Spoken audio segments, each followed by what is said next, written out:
Aquí tienes la traducción del texto al español. Imagínese un majestuoso castillo medieval erguido sobre una colina barrida por el viento, sus muros de piedra grises contra un cielo invernal cargado de nieve. Una costra de hielo cubre el foso del castillo, carámbanos cuelgan de las almenas y el humo asciende de las chimeneas repartidas por toda la fortaleza. Esta es la imagen romántica que tenemos de los castillos medievales, reforzada por innumerables películas y cuentos de hadas. Sin embargo, detrás de esos gruesos muros, durante los crudos meses de invierno, existía una realidad que revolvería el estómago incluso al más curtido. La verdad sobre la higiene en los castillos medievales en invierno no era solo incómoda, era verdaderamente aterradora. En esta exploración, descubrirán por qué el invierno transformaba los castillos medievales de meros espacios de vida desafiantes a entornos de impactante suciedad y enfermedad. Revelaremos la inquietante verdad sobre los retretes del castillo. Cuando las temperaturas caían por debajo del punto de congelación, ¿cómo luchaban tanto los nobles como los sirvientes con la limpieza básica cuando el agua se convertía en hielo? ¿Y qué se acumulaba exactamente en los suelos cubiertos de juncos durante los meses más oscuros? Pronto exploraremos los parásitos y las enfermedades que prosperaban en las condiciones invernales, las medidas desesperadas que la gente tomaba para enmascarar los olores insoportables y por qué los sirvientes soportaban condiciones que desafían la imaginación moderna. Emerge una imagen mucho más compleja y considerablemente más repugnante de lo que la cultura popular nos ha hecho creer. Para comprender la pesadilla higiénica de los castillos medievales en invierno, primero debemos entender los desafíos ambientales que estas estructuras presentaban. Los castillos medievales se construían principalmente para la defensa, no para la comodidad. Sus enormes muros de piedra, diseñados para resistir armas de asedio y ataques enemigos, creaban un ambiente interno que era constantemente frío, húmedo e inhóspito. La piedra conduce la temperatura eficientemente, lo que significaba que el frío invernal penetraba profundamente en la esencia misma del castillo. La evidencia arqueológica y los registros de la época pintan un cuadro coherente. Durante los meses de invierno, la temperatura dentro de muchas cámaras del castillo a menudo se asemejaba a las condiciones gélidas del exterior. Las características arquitectónicas que hacían defendibles a los castillos los hacían casi imposibles de calentar eficazmente. Las ventanas eran estrechas aspilleras diseñadas para permitir a los arqueros disparar a los atacantes mientras minimizaban la vulnerabilidad, lo que dejaba entrar una lastimosa cantidad de luz solar y creaba vías para corrientes de aire helado. Las ventanas más grandes en las cámaras más cómodas estaban cubiertas con lienzo aceitado, membranas de animales o costosos paneles de vidrio, pero ninguna proporcionaba un aislamiento adecuado. Los tapices y las pesadas cortinas ayudaban a atrapar algo de calor, pero el aire frío penetraba constantemente por huecos y grietas. Existían sistemas de calefacción, pero su eficacia era muy limitada. Los primeros castillos medievales dependían de hogares centrales abiertos en el gran salón, donde la mayor parte del calor ascendía directamente y escapaba por las aberturas del techo.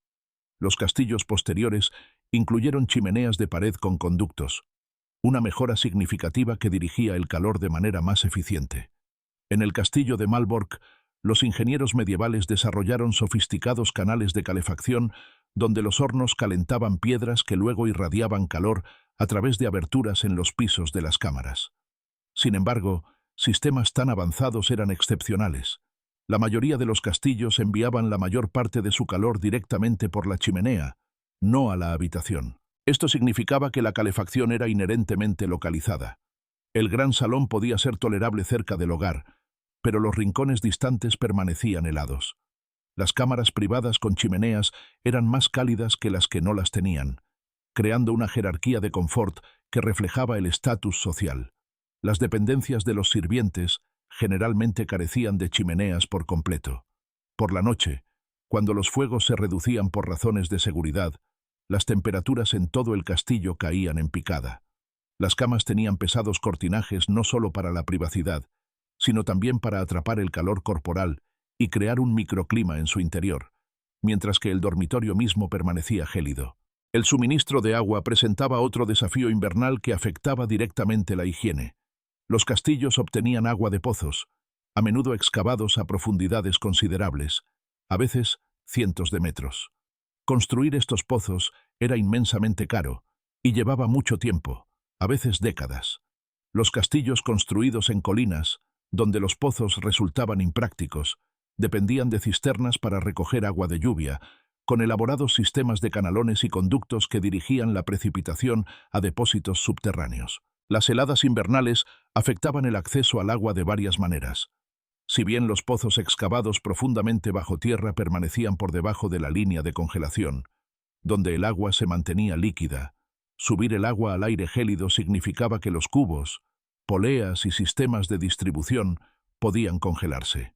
Más críticamente, la dificultad física de obtener agua aumentaba drásticamente en invierno.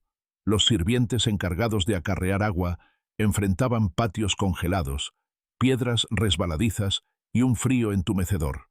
El esfuerzo necesario para asegurar agua para la higiene básica se volvía tan arduo que tales actividades inevitablemente se reducían durante los meses más fríos. La paradoja de la ventilación de los castillos medievales complicaba aún más la vida invernal.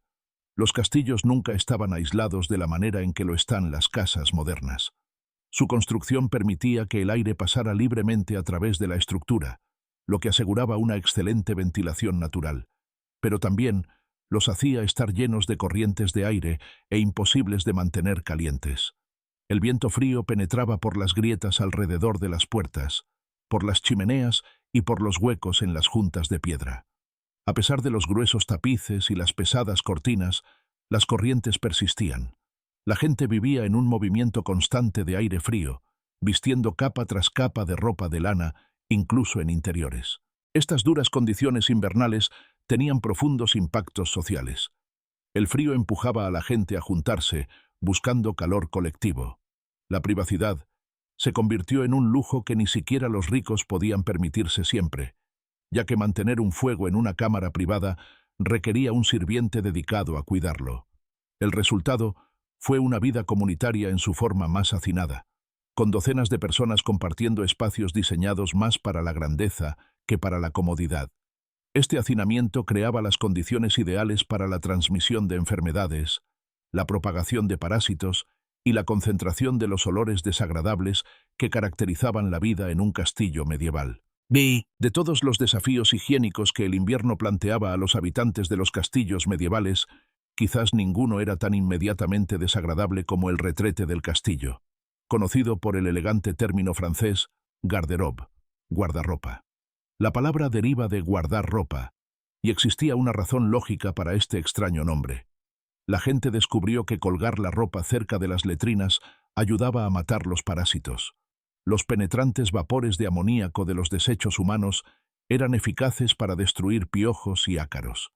Esta práctica nos da una idea de cuán omnipresente era el problema de los parásitos y cómo el olor del garderobe impregnaba los espacios del castillo.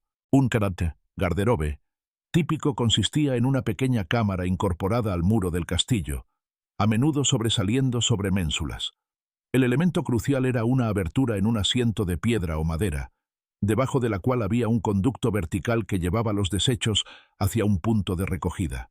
En castillos construidos cerca de ríos, los garderobes podían desembocar directamente en el agua corriente. Más comúnmente, el conducto se abría al foso del castillo, a un pozo negro o simplemente al suelo fuera de los muros del castillo. En el castillo de Dover, por ejemplo, un pozo negro en la base de una de las torres del castillo recibía los desechos de varios garderobes situados encima. Usar un garderobe en verano ya era bastante desagradable. Usarlo en invierno en un castillo medieval era una experiencia de miseria inolvidable. La cámara del garderobe en sí generalmente no tenía calefacción. De hecho, a menudo estaba ubicada en un lugar expuesto para ventilación. El asiento de piedra estaba tan frío que quemaba la piel desnuda al contacto. Peor aún, el conducto debajo del asiento creaba una chimenea perfecta para el viento invernal. Corrientes de aire helado silbaban por la abertura con una fuerza considerable, convirtiendo al garderobe en uno de los lugares más fríos de un castillo ya de por sí gélido. Los registros históricos y los experimentos modernos confirman que sentarse en un garderobe, en invierno, significaba exponer las partes más vulnerables al chorro violento de aire helado desde abajo.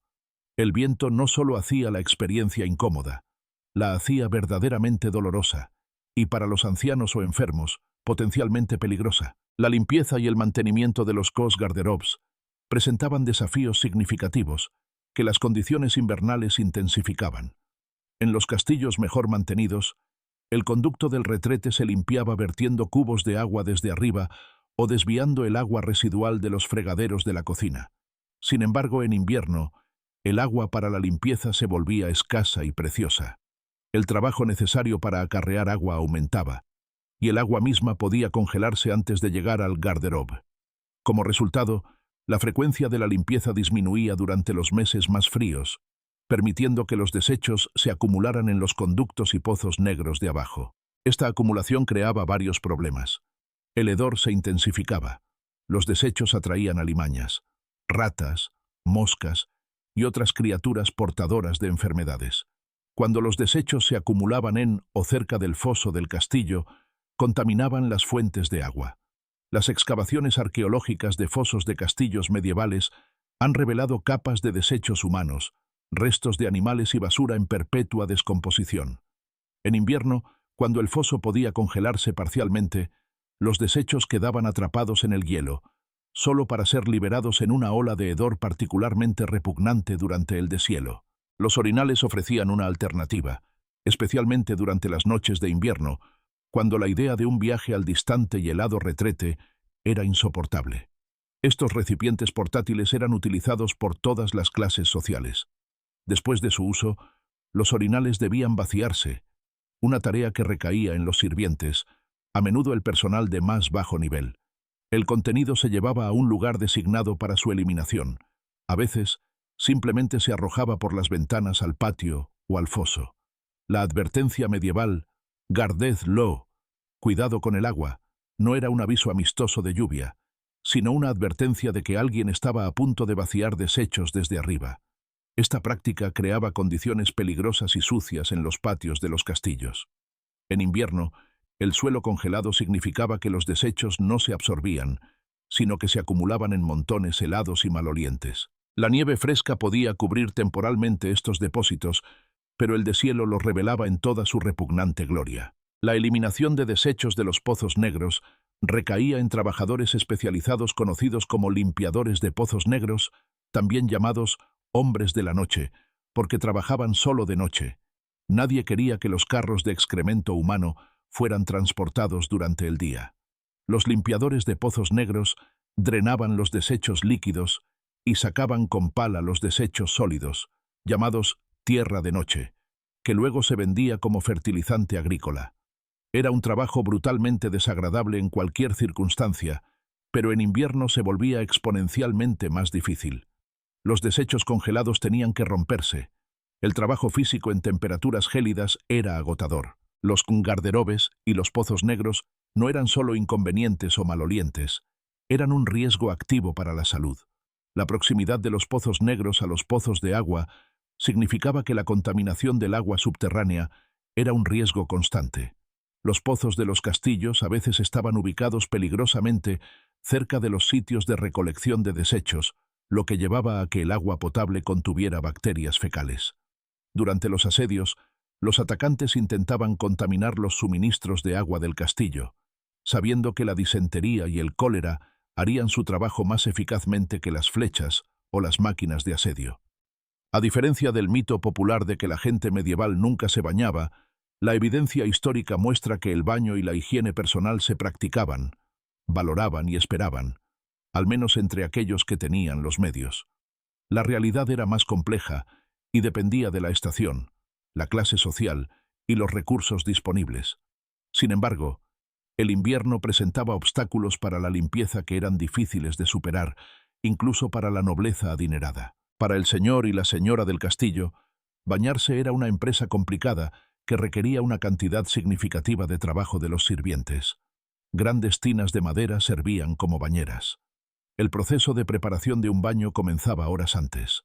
Los sirvientes tenían que acarrear agua desde los pozos o cisternas, una tarea agotadora que requería numerosos viajes, ya que una tina podía necesitar docenas de cubos. Luego, esta agua debía calentarse, generalmente sobre los fuegos de la cocina, lo que consumía una cantidad considerable de leña y requería atención constante. Una vez calentada, el agua debía transportarse al cuarto de baño, cubo tras cubo, subiendo escaleras, atravesando pasillos fríos, perdiendo inevitablemente calor en el proceso. El noble entonces se bañaría, quizás con aceites perfumados, jabón caro a base de aceite de oliva, conocido como jabón de Castilla, y agua de rosas para enjuagarse. Después, el agua del baño debía retirarse, la tina limpiarse y la cámara ordenarse.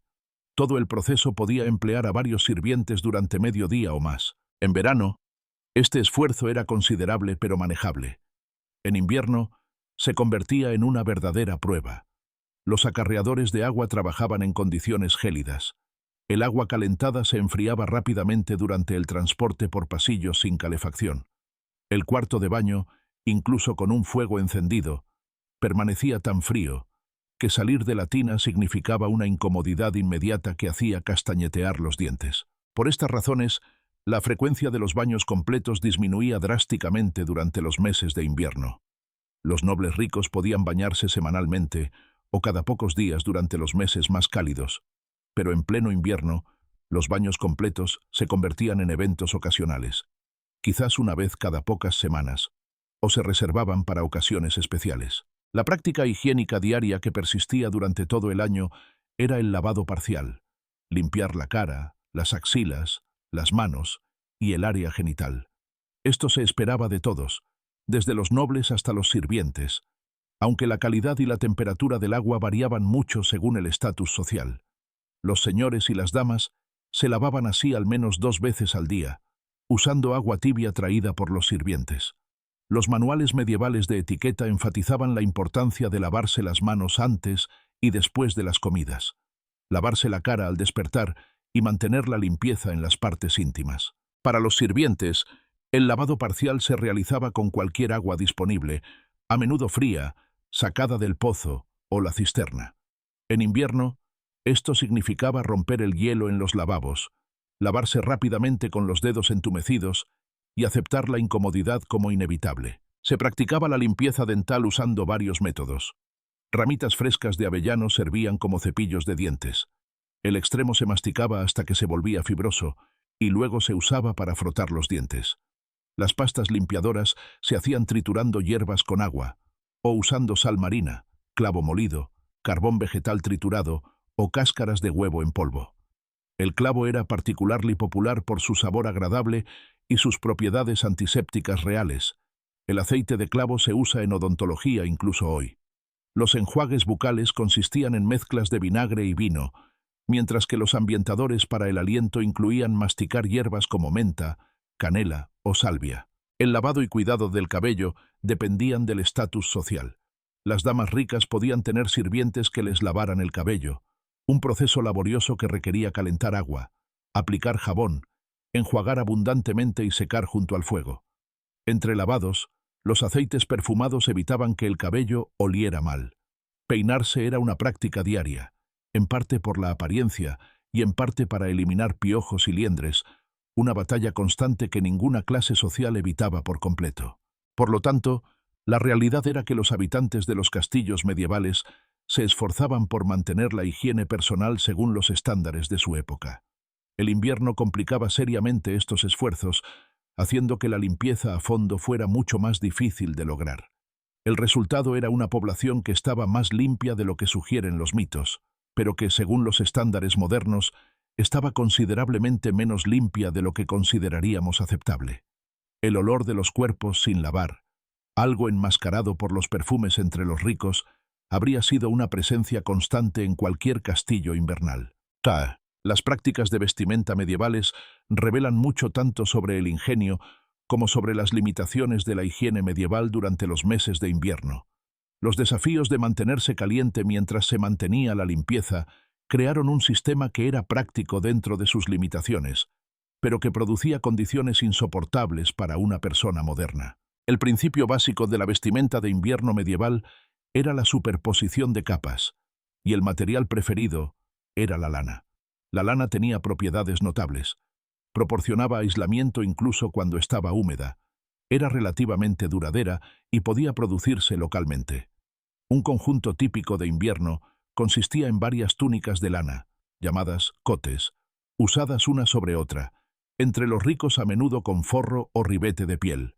2 o 3 cotes podían mantener a una persona caliente hasta temperaturas de 15 grados de Celsius, o incluso 20 grados de Celsius. El problema con la lana era su textura intensamente picajosa sobre la piel desnuda. Para solucionar esto, todos los que podían permitírselo usaban ropa interior de lino, una camisa larga o camisola, debajo de la lana. El lino proporcionaba una capa más suave contra la piel, absorbía el sudor y los aceites corporales y, lo que es más importante, se podía lavar más fácilmente que la lana. El sistema higiénico medieval dependía del cambio y lavado regular de la ropa interior de lino, mientras que las capas exteriores de lana se usaban durante períodos más largos. Entre los ricos, se esperaba cambiarse la ropa de lino a diario o cada pocos días, y se consideraba higiénico y moralmente correcto.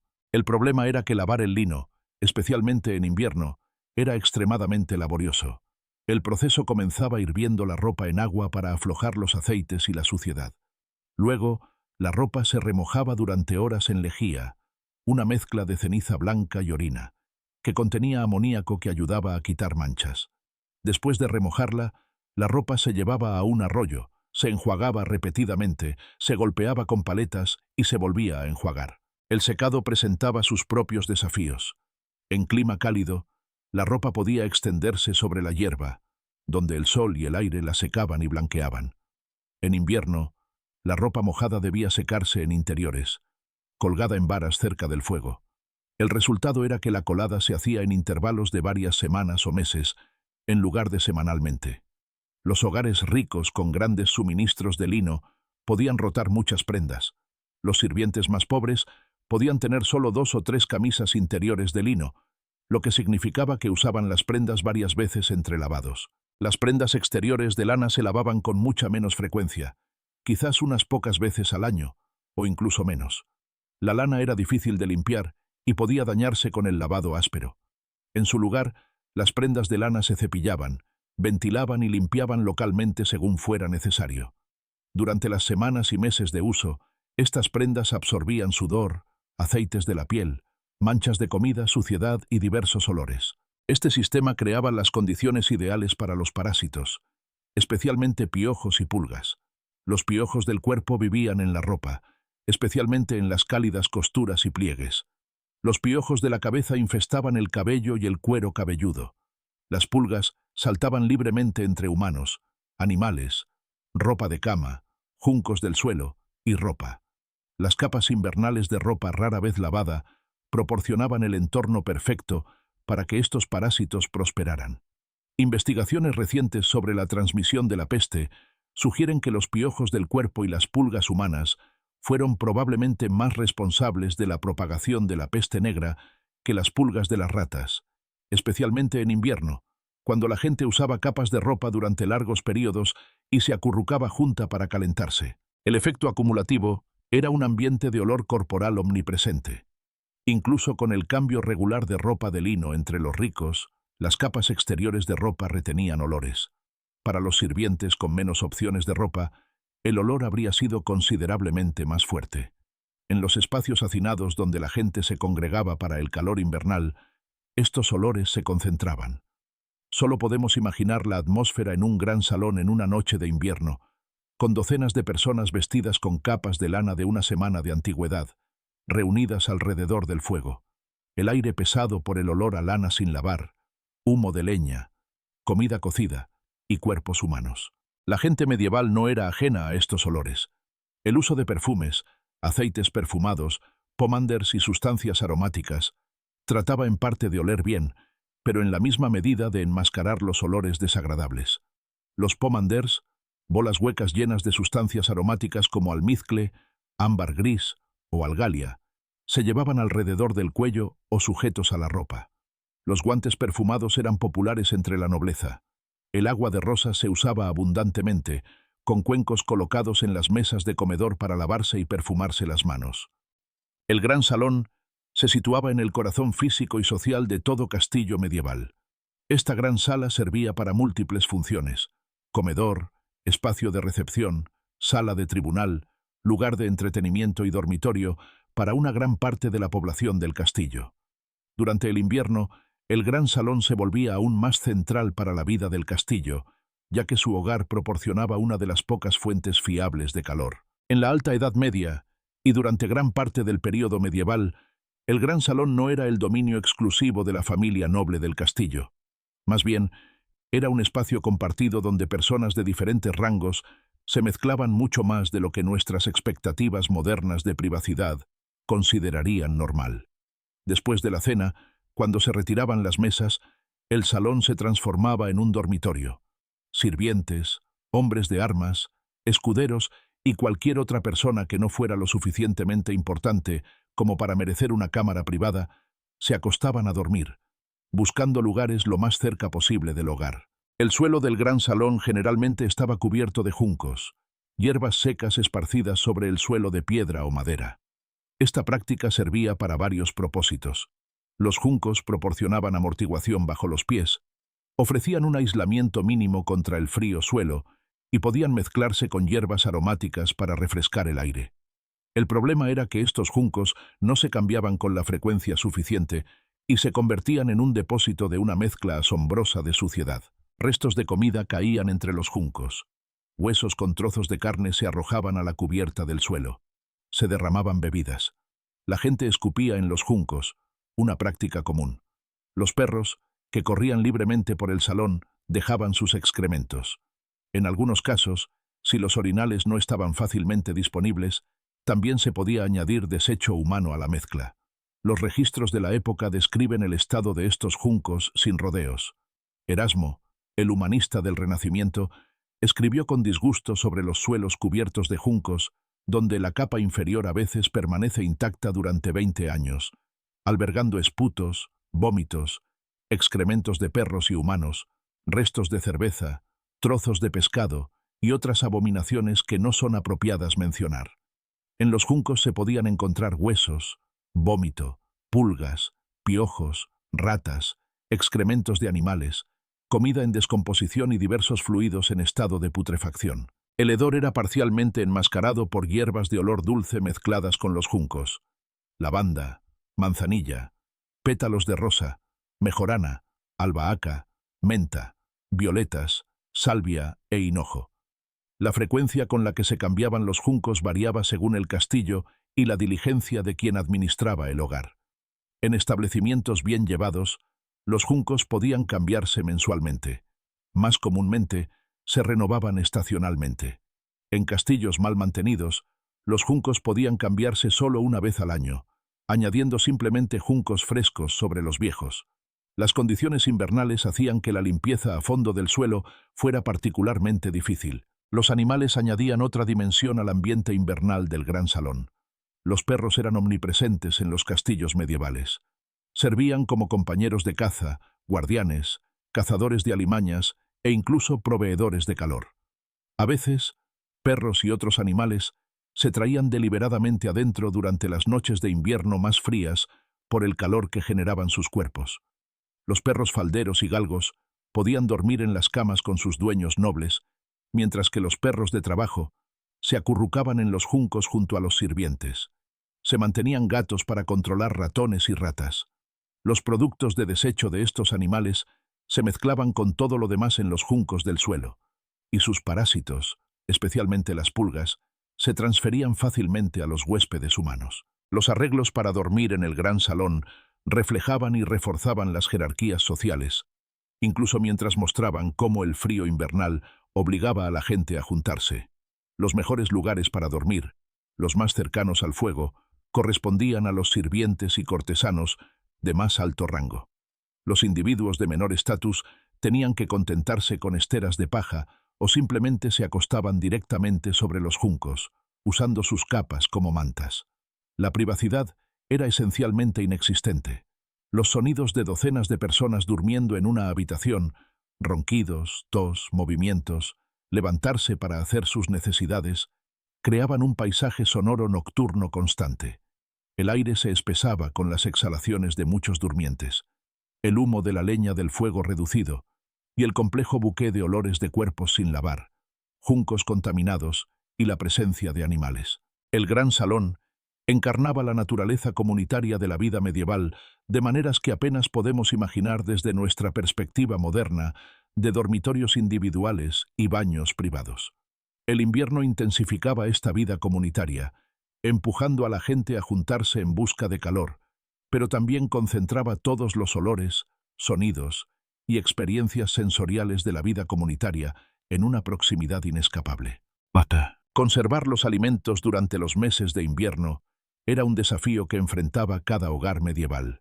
Los castillos tenían los medios para mantener reservas sustanciales de alimentos, pero la escala del almacenamiento de alimentos en el castillo y los métodos primitivos de conservación creaban sus propios problemas higiénicos durante los fríos meses de invierno. Los castillos medievales tenían varios espacios de almacenamiento especializados.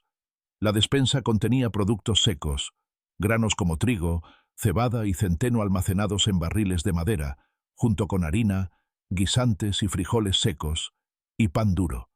El almacén de carnes estaba dedicado a la carne, donde la carne salada, ahumada y seca, colgaba de ganchos o se empacaba en barriles con salmuera. La lechería manejaba los productos lácteos, incluidos los quesos que podían dejarse madurar y almacenarse. La bodega de cerveza y vino guardaba barriles de cerveza y vino.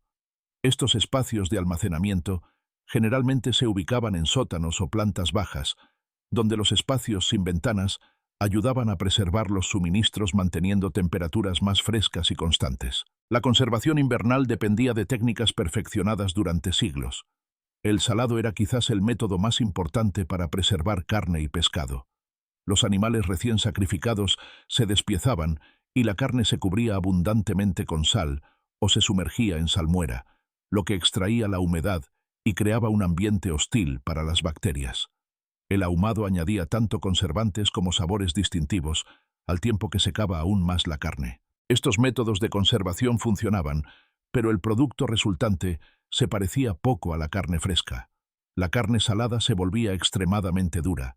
Requería un largo remojo antes de cocinarla para eliminar el exceso de sal, y tenía un sabor fuerte que necesitaba condimentos potentes para hacerla apetecible.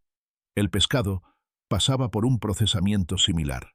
El pescado seco y salado, como el bacalao, constituía una parte significativa de la dieta de invierno, especialmente durante la Cuaresma, cuando la ley eclesiástica prohibía el consumo de carne. Las verduras se conservaban mediante salado y encurtido. El repollo se convertía en chucrut. Los pepinos y otras verduras se envasaban en salmuera, y las hortalizas de raíz podían almacenarse en bodegas frescas, enterradas en arena o paja. Las neveras, casas de hielo, representaban una tecnología de conservación más sofisticada, aunque no todos los castillos las poseían. Durante el invierno, se recolectaba hielo y nieve, se empaquetaba en cámaras subterráneas con un grueso aislamiento de paja o aserrín, y se cubría para evitar que se derritiera. En neveras bien diseñadas, este hielo almacenado podía permanecer congelado durante muchos meses. Sin embargo, el trabajo involucrado en la recolección y almacenamiento de suficiente hielo para una temporada era considerable. A pesar de estos métodos de conservación, la contaminación seguía siendo una amenaza constante. Ratas y ratones infestaban los espacios de almacenamiento, royendo los recipientes de madera, contaminando el grano con sus excrementos y propagando enfermedades. Se mantenían gatos específicamente para controlar esta plaga, pero la batalla nunca se ganaba por completo. Los insectos también presentaban problemas, con varios escarabajos, gorgojos y polillas infestando el grano almacenado y los alimentos secos. La proximidad del almacenamiento de alimentos a los sitios de eliminación de desechos creaba riesgos adicionales de contaminación. Los pozos utilizados para sacar agua para cocinar a menudo estaban ubicados peligrosamente cerca de los pozos negros. El agua subterránea que se filtraba a través del suelo poroso podía transportar bacterias de los desechos humanos a las fuentes de agua potable. Esta vía de contaminación significaba que la disentería y otras enfermedades transmitidas por el agua eran visitantes regulares en los castillos medievales. Las condiciones en la cocina durante el invierno presentaban sus propios desafíos. Las cocinas medievales en los castillos más grandes eran a menudo edificios separados con gruesos muros de piedra, construidos aparte del torreón principal para reducir el riesgo de incendio. En invierno, la cocina podía ser en realidad uno de los lugares de trabajo más agradables del castillo, ya que los fuegos ardían constantemente para cocinar y calentar agua. Pero las fluctuaciones de temperatura entre el calor abrasador cerca de los hogares y el frío helado en los rincones alejados del fuego creaban condiciones de trabajo desafiantes. La seguridad alimentaria, según los estándares modernos, era esencialmente inexistente. La carne a menudo estaba algo estropeada antes de cocinarse, y se usaban especias fuertes para enmascarar los malos sabores. Los alimentos frescos eran un lujo en invierno. El escorbuto, por deficiencia de vitamina C, era común a finales del invierno, ya que los alimentos conservados carecían de verduras y frutas frescas. Las condiciones antihigiénicas que caracterizaban a los castillos medievales durante los meses de invierno no eran solo desagradables, eran activamente mortales. Las enfermedades mataban a muchas más personas medievales que la guerra, y la concentración de personas en el entorno del castillo durante el invierno creaba las condiciones perfectas para la transmisión de enfermedades, que iban desde debilitantes hasta rápidamente fatales. La disentería, conocida en la Edad Media como el flujo, era quizás la enfermedad grave más común asociada con la mala higiene. Causada por bacterias o parásitos en agua o alimentos contaminados, la disentería provocaba diarrea sanguinolenta severa, fiebre, calambres fuertes y deshidratación.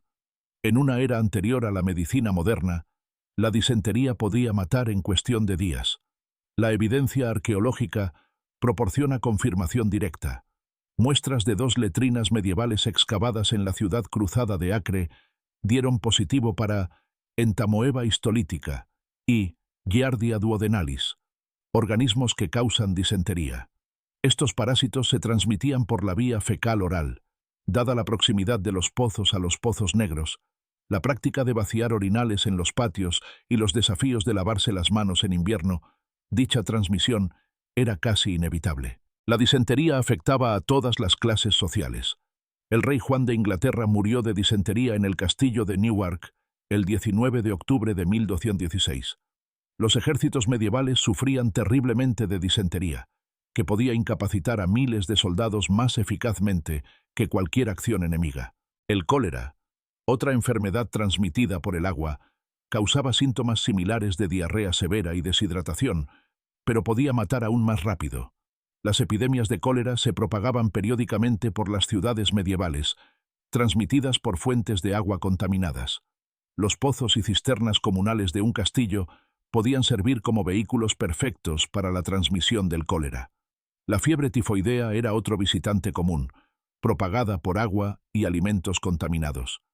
La tifoidea causaba fiebre alta sostenida, debilidad, dolores abdominales y, a veces, una erupción característica.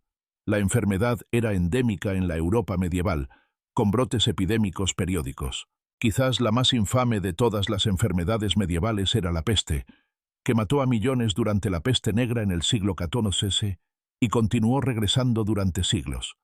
Si bien las pulgas de las ratas jugaron un papel, los parásitos humanos, que vivían en la ropa, fueron igualmente o más importantes en la transmisión.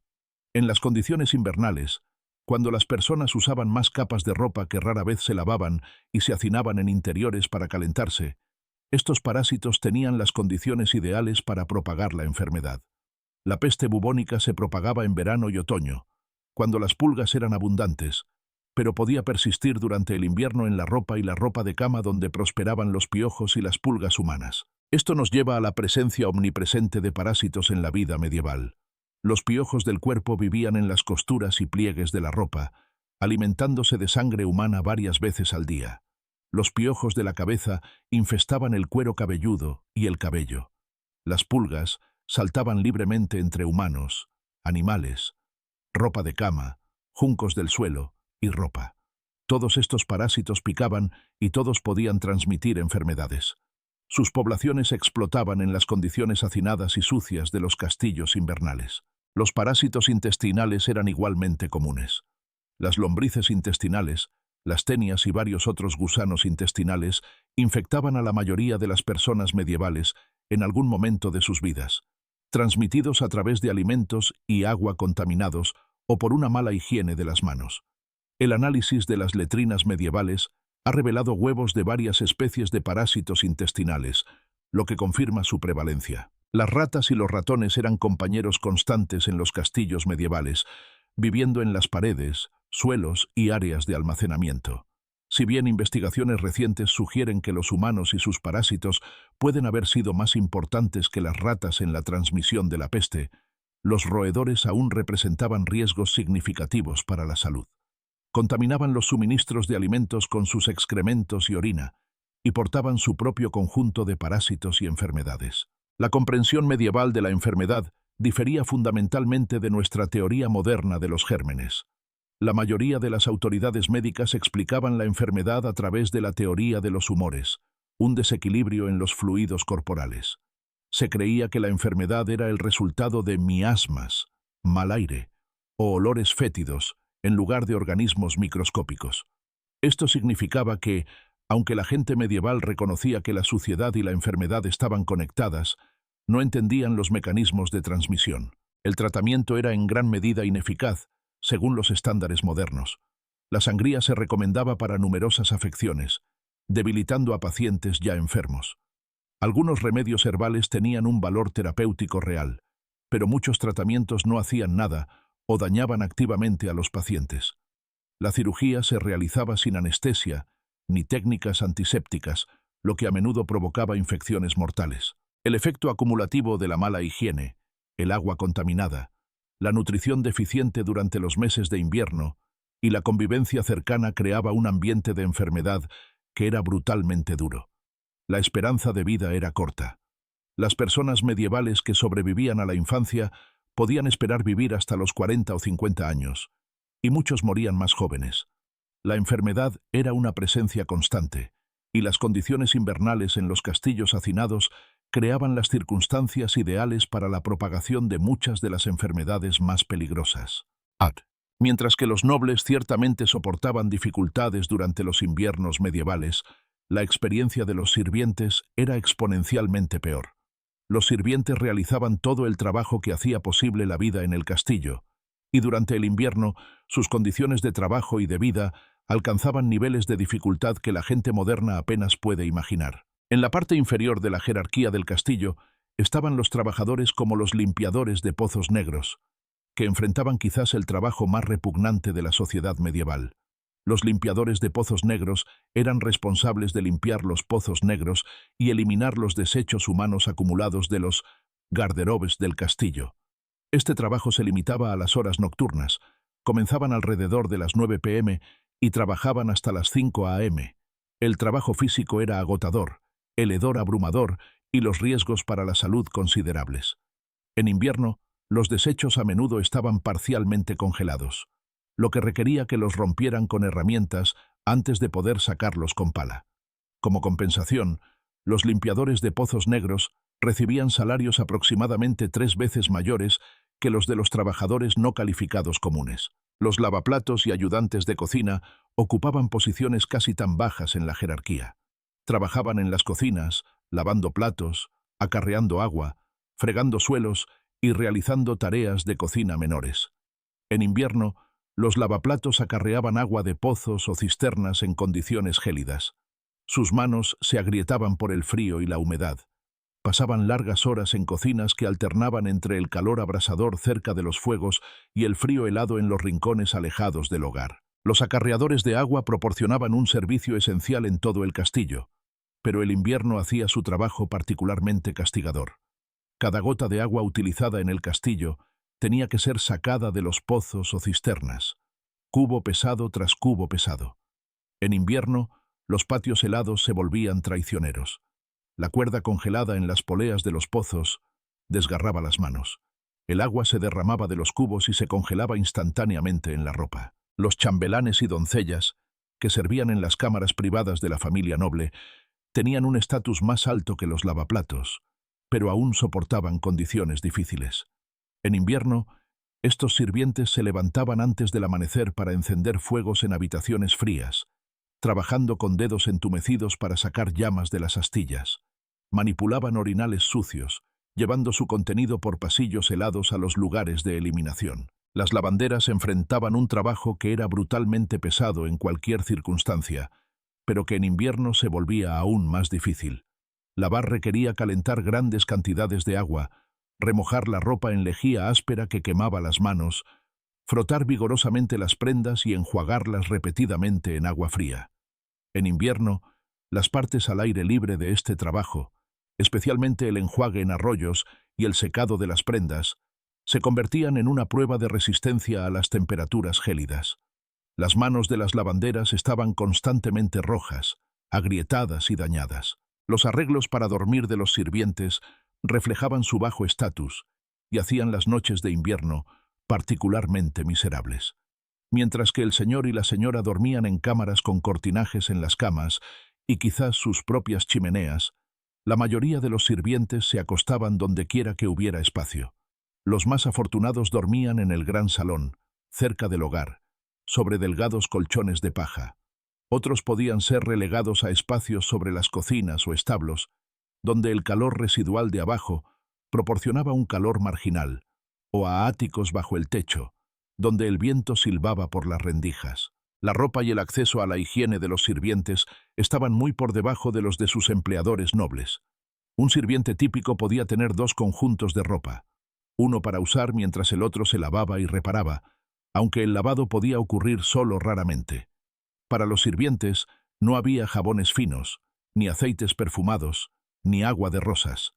Se lavaban en agua fría con jabón áspero, si lo tenían, o sin jabón en absoluto.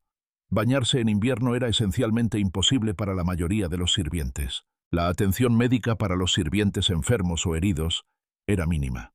Un sirviente gravemente enfermo podía ser confinado a su lugar de dormir y, esencialmente, dejado para que se recuperara o muriera solo. La atención médica profesional de los médicos estaba reservada para la familia noble. La vida de un sirviente de castillo en invierno se definía por el trabajo físico duro en condiciones frías, malas condiciones para dormir, espacios sin calefacción, privacidad mínima, acceso limitado a la higiene y una proximidad constante a la suciedad y los desechos. Eran ellos quienes hacían posible la vida en el castillo para sus empleadores nobles, y pagaban por ello con su salud y comodidad. A pesar de todos los desafíos y las condiciones a menudo espantosas, los habitantes de los castillos medievales no eran pasivos frente a la suciedad. Reconocían que la limpieza era deseable tanto para la comodidad como para la salud, incluso si no entendían la transmisión de enfermedades en el sentido moderno. Las soluciones que idearon estaban limitadas por la tecnología y los recursos disponibles, pero demuestran que la gente medieval valoraba la higiene. La práctica de esparcir hierbas entre los juncos del suelo fue quizás el intento más extendido de mejorar el ambiente interior. Las hierbas aromáticas cumplían un doble propósito. Liberaban olores agradables al ser pisadas, y muchas tenían propiedades antibacterianas o repelentes de insectos reales. La lavanda repelía polillas y pulgas. La manzanilla proporcionaba un aroma dulce y tenía leves propiedades antisépticas. Los pétalos de rosa añadían fragancia. La mejorana, la albahaca, la menta, las violetas, la salvia y el hinojo se usaban en diversas combinaciones. Esta práctica era común en casas ricas y castillos de toda la Europa medieval. Quemar sustancias aromáticas servía a propósitos similares. El incienso se usaba abundantemente en rituales religiosos y su asociación con la purificación lo convertía en una elección natural también para uso doméstico, especialmente en tiempos de peste o enfermedad. El laurel y el romero se quemaban en las chimeneas para refrescar el aire. La sorprendente práctica de colgar ropa cerca de las letrinas muestra una clara comprensión de causa y efecto. La gente medieval notó que las prendas colgadas cerca de un garderobe tenían menos problemas con los parásitos. La explicación, que no podían saber, es que los vapores de amoníaco de los desechos humanos en descomposición son realmente efectivos para matar a estas plagas. La práctica estaba tan extendida que influyó en el propio nombre garderobe, literalmente guardián de las ropas. El agua de rosas representaba un enfoque más agradable para la higiene y la fragancia. Destilada de pétalos de rosa, el agua de rosas tenía un aroma delicado y era utilizada abundantemente por los hogares ricos. Se colocaban cuencos de agua de rosas en las mesas de comedor para que los invitados se lavaran y perfumaran las manos antes y después de las comidas. Los pomanders ofrecían una solución portátil a los problemas de olor. Eran bolas huecas, entre los ricos a menudo hechas de metales preciosos, llenas de sustancias aromáticas, almizcle, ámbar gris, algalia y diversos materiales vegetales como clavo, canela y pétalos secos. El pomander se colgaba alrededor del cuello con una cadena o se sujetaba al cinturón. A medida que el portador se movía, el pomander liberaba su fragancia, creando una nube personal de perfume que enmascaraba el olor corporal y otros olores desagradables. Los tapices y cortinajes tenían roles funcionales más allá de la decoración y la exhibición de estatus. Los pesados tapices tejidos colgados en las paredes de piedra proporcionaban aislamiento al atrapar aire entre la tela y la pared. Esto ayudaba a reducir las corrientes de aire y hacía las habitaciones un poco más cálidas. Las cortinas sobre ventanas y puertas bloqueaban la infiltración de aire frío. Alrededor de las camas, los pesados cortinajes creaban un espacio privado que podía calentarse con el calor corporal. Algunos castillos invirtieron en infraestructuras relativamente sofisticadas para la higiene. Los sistemas para enjuagar los conductos de los cos-garderobes, con agua de cocina desviada, mostraban una atención de ingeniería a la sanidad.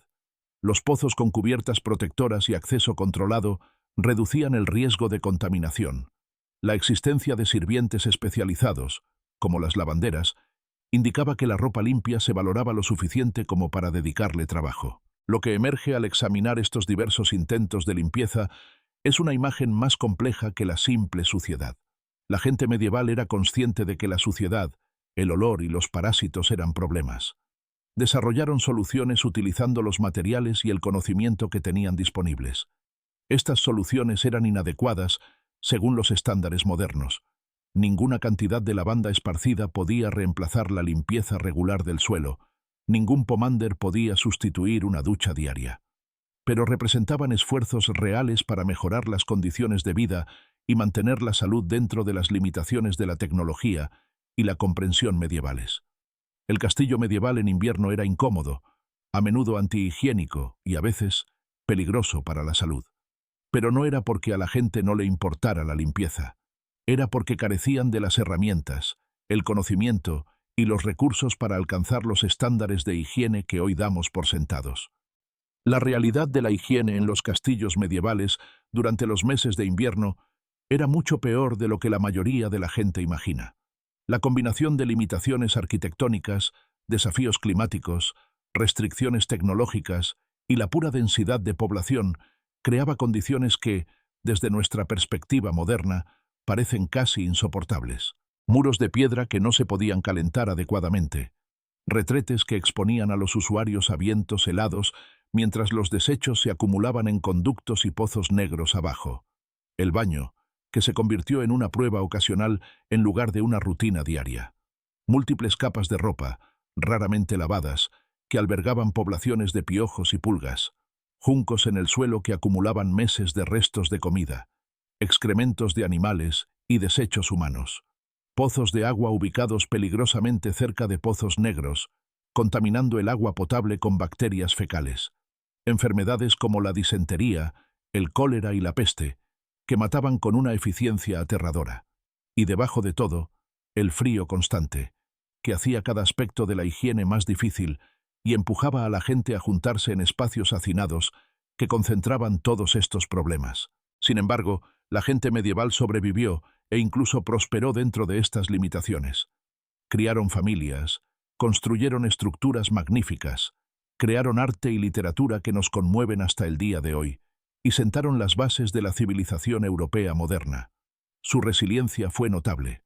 Desarrollaron estrategias de afrontamiento, esparcir hierbas, quemar sustancias aromáticas, usar pomanders y perfumes, cambiarse la ropa de lino cuando era posible, lavarse las manos y la cara regularmente, incluso cuando el baño completo era impráctico.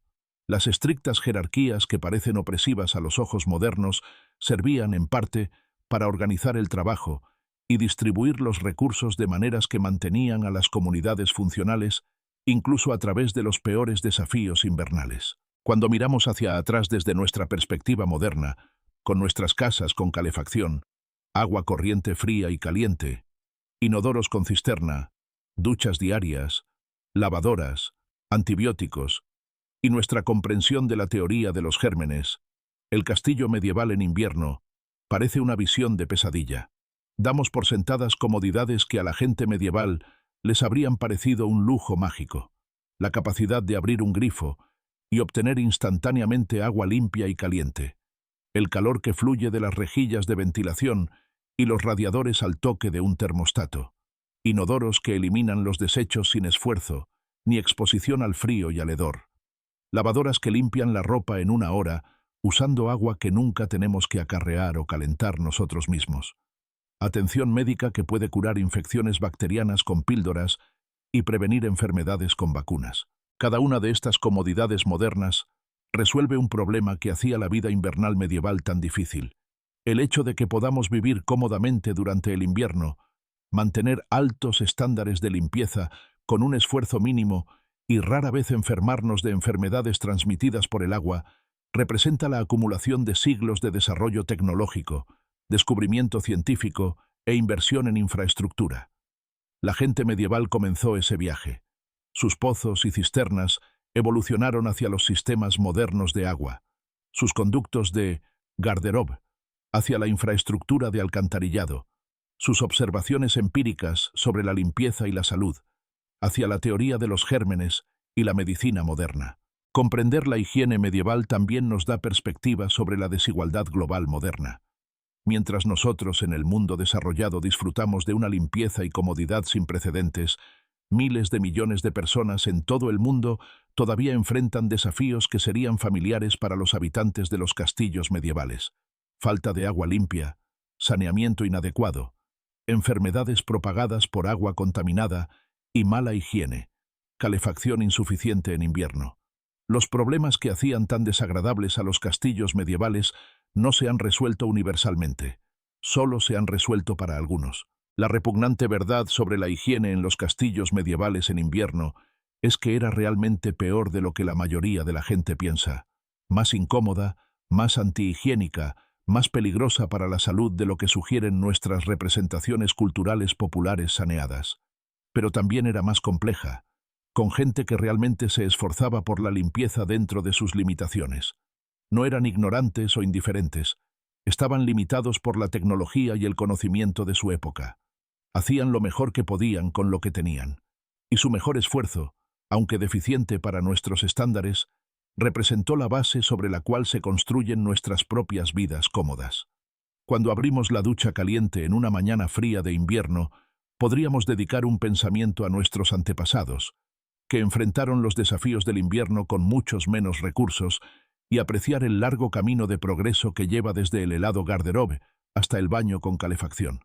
Gracias por acompañarme en esta exploración de la higiene en los castillos medievales durante el invierno, un tema que es a la vez fascinante y repugnante.